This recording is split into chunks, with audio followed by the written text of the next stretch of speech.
Paano ka mag-seryoso, nakatawa ka? Yun nga eh. Junmar Fajardo, pinagtawanan lang ang depensa ni Bo Belga. At Marcio Lassiter, pangatlo na sa all-time best 3-point shooter sa PBA ngayon. Pero bago natin pag-usapan yan ay mag-subscribe muna sa ating channel para sa latest update.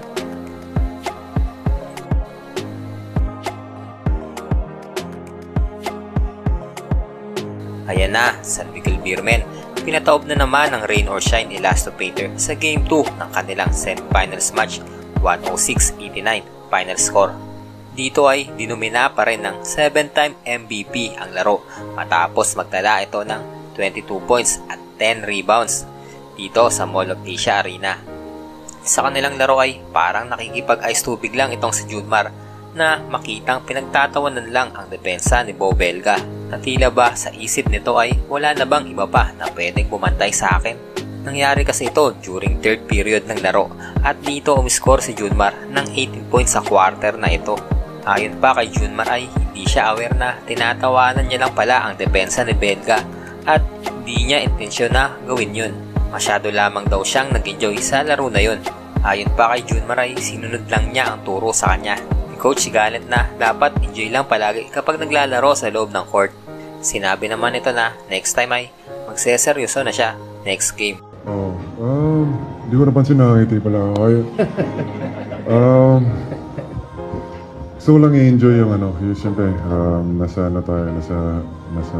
semis tayo. So, minsan kasi pag masyadong seryoso, nagiging tentative tayo sa So, try ko yung best ko na i-enjoy yung game, pero at the same time, kailangan ko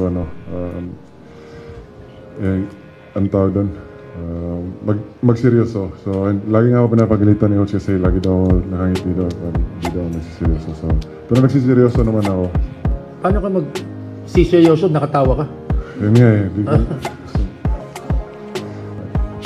Kung saan na lang siya, next time, seryoso.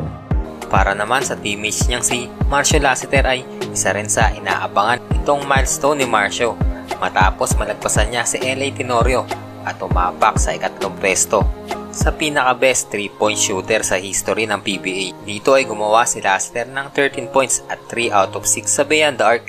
Ang performance na ito ay nagbigay kay Marcio ng 1,219 3 points made at nalaglag na sa ika-4 na pwesto sa LA na meron lamang 1,218. Last year lamang ay naungusan niya ang lalaring bigating 3-point shooters ng liga na sina Ronnie Magsanok at James Schaap. Natanong din si Lassiter kung ready na ba siya na tanghalin na best shooter sa PBA kung sakasakaling mabreak niya nga ang record ni Alan Caydic at Jimmy Alapag.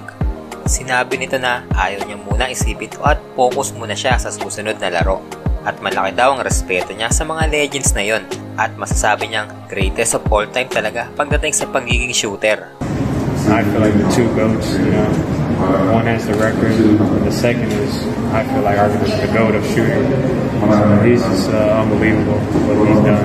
So, when that time comes, that'll be a very special moment for me. Tingin nyo guys, mabubura ba ni Lassiter ang record ni Alan Caydic at Jimmy Alapag? Tatawanan ba ulit ni Junmar ang depensa ni Belga sa darating na Game 3? I-comment lang sa baba kung ano ang masasabi nyo tungkol dito. Thanks for watching. Peace!